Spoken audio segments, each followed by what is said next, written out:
Greetings, everyone. This is a group presentation consisting of 7 members for e-learning in higher education. The module we have chosen for this presentation is History of Transformation in Higher Education, and we'll be presenting about funding in higher education. I will now hand over to my group member to introduce the topic. Higher education funding is the financial assistance that higher education institutions receive from external properties. So what needs to happen here is that for students who are unable to finance themselves, this is where the financial assistance comes in. Funding free higher education is not possible. That is why we need everyone who is able to come into assistance to do so. The importance of free quality education will give everyone the equal opportunity to further their studies. The aim and objectives will be discussed during the presentation, which then takes us to the sources of funding in higher education. Sources of funding in higher education are important in the education point of view. The following are the sources of funding. Government grants such as NSFAS, which started as a TEFTA, but started as a loan, and later on in 2017 turned into a bursary for students who are coming from poor backgrounds. And the other funding is public bursaries such as Funzali Shaka that fund education students. Private bursaries provided by corporate companies such as ESCOM and APSA. Scholarships through higher education institutions, student loans which can be paid after the student have completed their studies. Self-funding, which is a struggle for most of the students because it's coming from their own pockets. Lastly, it is international aid contributions such as non-governmental organizations contributing towards students who are in need for tuition fees. In South Africa, we have gift of the givers that does that. I'll hand over to the importance of funding in higher education.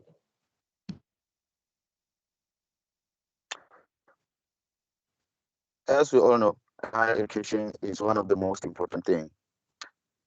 Funding is the primary source of income for higher education institutions.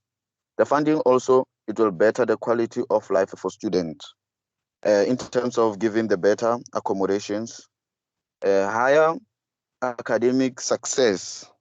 It will be possible if only the student have the funding. In that way, the student will have less stress and they will be able to focus on their academics. Unlimited professional development. Most students will access higher education institutions that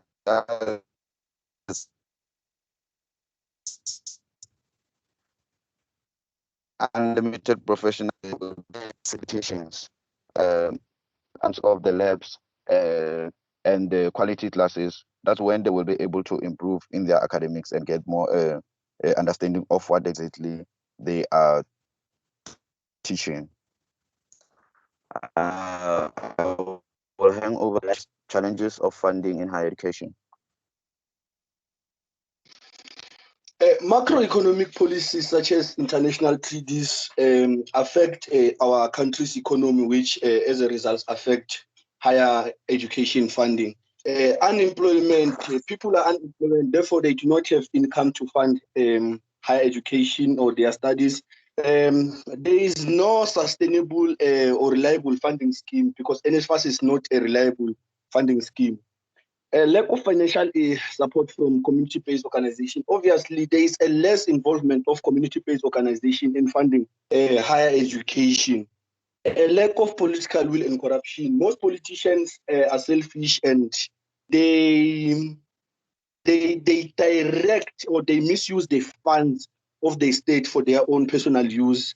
And then high student rate of failing. Students are failing, which poses as a burden to the state to fund additional years for students who are failing. Increased tuition payments. When tuition fees increases, most students cannot be able to pay for themselves as they are already struggling to pay for the current tuition fee. Poor management and leadership. Most universities in South Africa have got poor management, and without a good management to lead and implement strategies on to attract investment and funding in higher education, that will remain a challenge for funding. I will now hand over to the next slide, consequences for the lack of funding in higher education.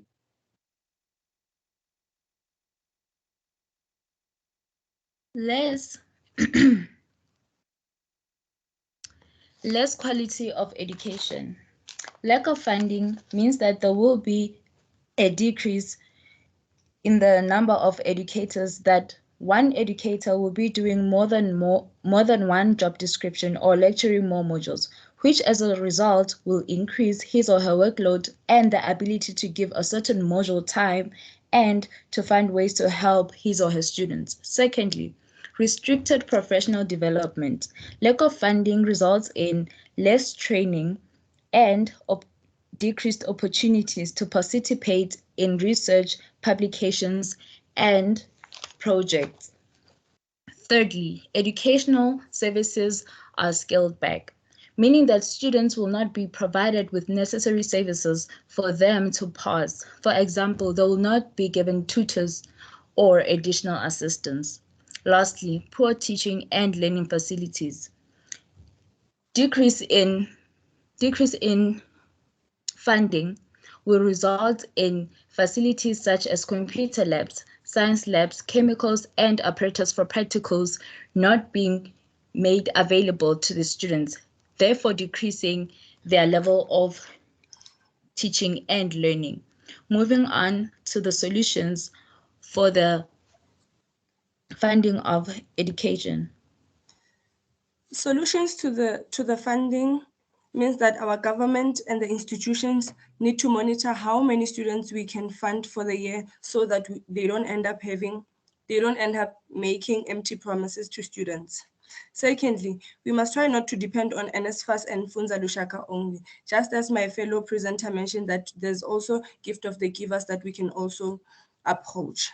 Thirdly, we must try to find more organizations that fund students. As I've mentioned before, that we cannot only depend on NSFAS and Funza Lushaka. We must try to find more funds from our community. Fourthly, our government must try to invest more funds on higher education. Our government must invest more on education than they did before. I will now hand over to the next slide, which is conclusion. To sum up everything, funding in higher education is crucial for student success. Why I'm saying it's crucial is because students, they cannot study at higher education institutions without getting funds, since fees, books, accommodation, and others are expensive. NSFAS is already struggling even the past years, even though students were paying back their debts.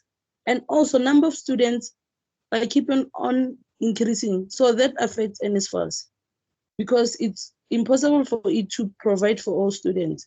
This rule of N+2, it's fair because students, they will take their studies more seriously. And this rule, it will also create a space for other new students to be funded by NSFAS.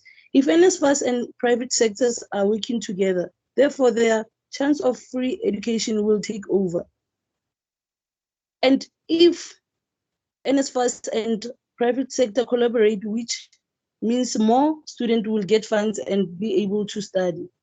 There is no easy or quick fixing solution for funding, but it will take time to have a stable solution for funding. Thank you.